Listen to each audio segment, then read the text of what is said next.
Bulletin کے آغاز میں آپ کو بتائیں کہ کراچی کے علاقے لائنز ایریا میں 7 گھنٹے گزر جانے کے باوجود بجلی کی عدم فراہمی کے خلاف احتجاج جاری ہے۔ علاقہ مکینوں کا کہنا ہے کہ جب تک بجلی بحال نہیں ہوتی احتجاج یوں ہی جاری رہے گا۔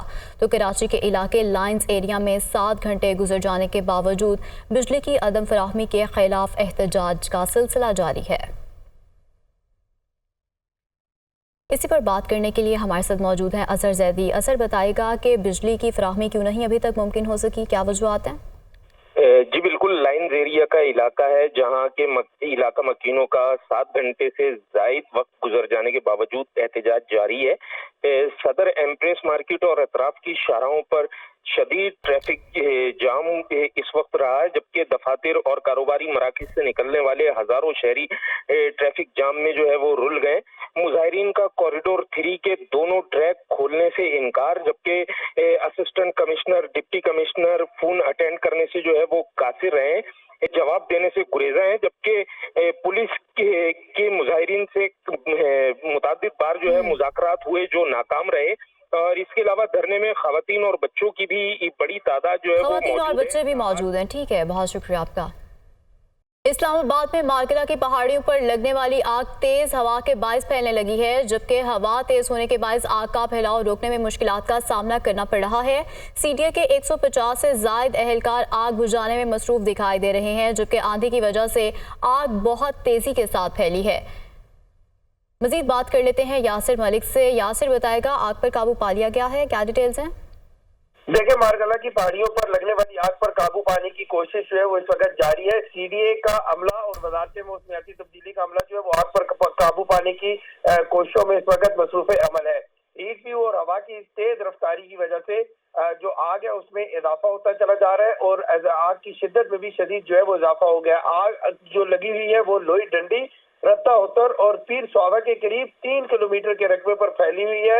آندھی تیز چلنے کی وجہ سے بھی آگ جو ہے بہت تیزی سے پھیلی ہے۔ تقریباً 150 اہلکار جو ہیں وہ سی ڈی اے کے اور محکمہ موسمیاتی تبدیلی کے جو ہے وزارت موسمیاتی تبدیلی کے اہلکار وہ اس وقت آگ پر قابو پانے کی کوشش کر رہے ہیں، اور تمام جو اسلام آباد کے سینئر افسران ہیں، جن میں کمشنر اسلام آباد اور چیئرمین سی ڈی اے، اس کے ساتھ ساتھ جو منسٹر ہیں وہ بھی اس وقت موسمیاتی تبدیلی کے وہ بھی اس وقت موجود ہیں، اور تمام جو اس وقت آپریشن جاری ہے اس کی نگرانی خود کر رہی ہے، لیکن اس میں کسی قسم کا کوئی جانی نقصان جو ہے وہ اس سے آگ لگنے سے نہیں ہوا۔ لیکن یاسر اپڈیٹ کر رہے تھے، آپ کا بہت شکریہ۔ انکم ٹیکس جنرل آرڈر کے تحت نان فائلرز کی موبائل فون سمز بند کرنے کے لیے ورکنگ گروپ تشکیل دے دیا گیا ہے، جبکہ F B R, P T A اور ٹیلی کمیونیکیشن کمپنیز کے نمائندگان انکم ٹیکس جنرل آرڈر پر عمل درآمد کی نگرانی کریں گے۔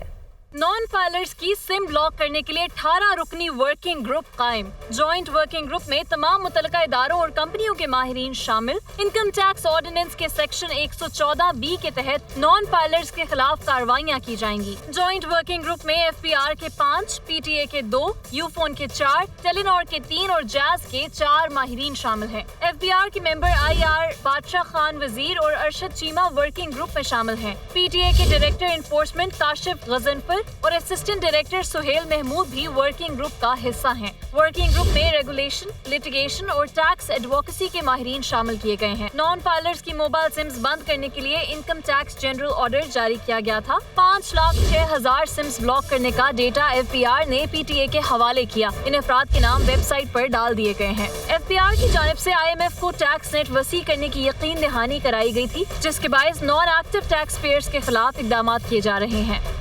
وزیر اعظم نے کہا ہے کہ صنعتوں کو کم لاگت پر بجلی اور گیس کی فراہمی یقینی بنائیں گے۔ صنعتوں کے فروغ کے لیے ہر ممکنہ اقدامات اٹھائے جائیں گے۔ مزید تفصیلات کے لیے یہ رپورٹ دیکھیے۔ وزیر اعظم شہباز شریف کی زیر صدارت صنعتی شعبے کو سہولیات کی فراہمی کے حوالے سے اجلاس، ٹیرف ریشنلائزیشن کے حوالے سے حکمت عملی فی الفور تیار کرنے کی ہدایت کر دی۔ وزیر اعظم نے کہا کہ صنعتی ترقی اور برآمدات بڑھانے کے لیے صنعتوں کو کم لاگت پر بجلی اور گیس کی فراہمی یقینی بنائیں گے۔ وزیر اعظم شہباز شریف کا مزید کہنا تھا کہ صنعتی شعبے کو درپیش مسائل کا ترجیحی بنیادوں پر حل تلاش کیا جائے۔ صنعتوں کے فروغ اور ملک میں موجود پیداواری استعداد کو بروئے کار لانے کے لیے ہر ممکنہ کوشش اور اقدام اٹھائے جائیں گے۔ بجلی اور گیس کے ٹیرف ریشنلائزیشن کے حوالے سے صنعتوں سے مشاورت کی جائے۔ اجلاس کے شرکاء کو صنعتوں اور گھریلو صارفین کو فراہم کی جانے والی بجلی اور گیس کے نرخوں کے حوالے سے بھی بریفنگ دی گئی۔